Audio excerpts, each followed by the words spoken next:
I'm Heather McKay from McKay's Photography. I'm just here to tell you really quickly what to wear if you're going to photograph your first wedding, if you're going to be a videographer or any other vendor.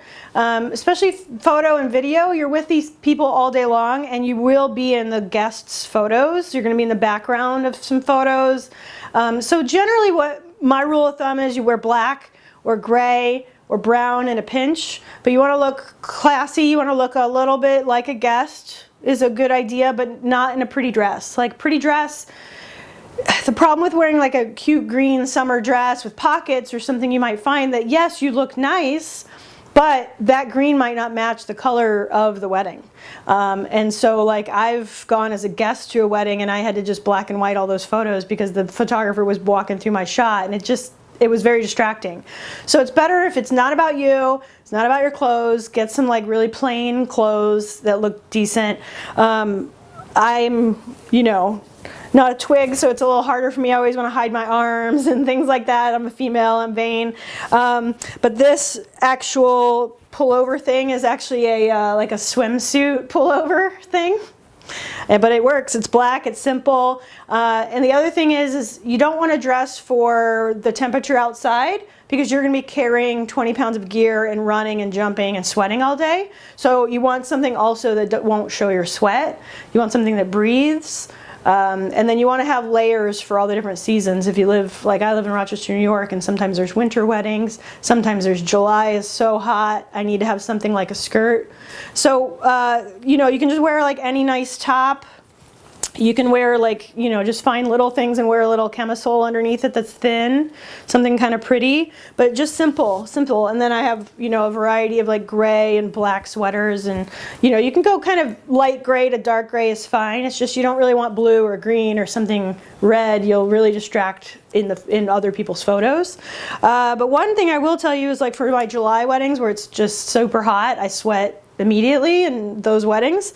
So I usually will bring a reception outfit, and you could wear something like this for a skirt, but I wouldn't wear it as a top. It's just too busy.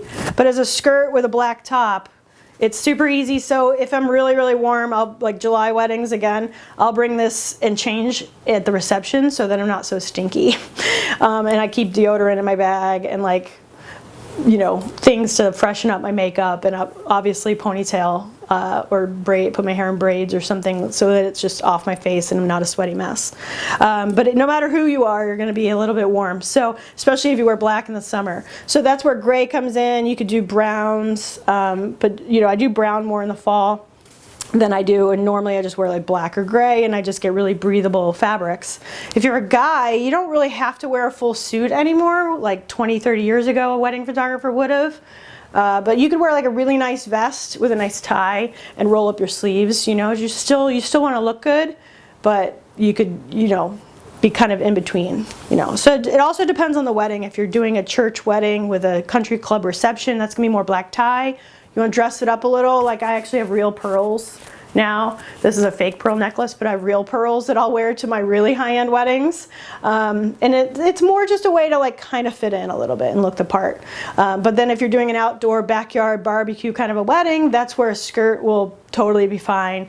But you don't want to wear like flip-flops either, because I've heard horror stories about people in orange shirts or flip-flops. You want to remember that it is a wedding, so you want to dress at least as well as a guest would do.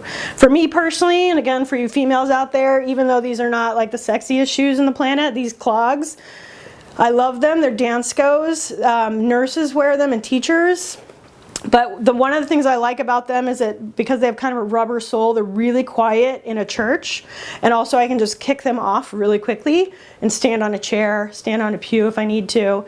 I don't really recommend standing on pews because you'll get kicked out of the church. But during the formals after the ceremony, I can stand on a pew or a chair by kicking my shoes off. So I love these Danskos. They're $100, but they last a couple years. And this is where you could have a little personality. I used to have some really cool Danskos like bright red or something like that. It's not terrible to have funky shoes, but just make sure your clothing is really simple and easy to blend into the background, because especially during the reception and the first dance, you're going to be in a lot of people's pictures. So just keep that in mind, and those are some tips on what to wear to a wedding.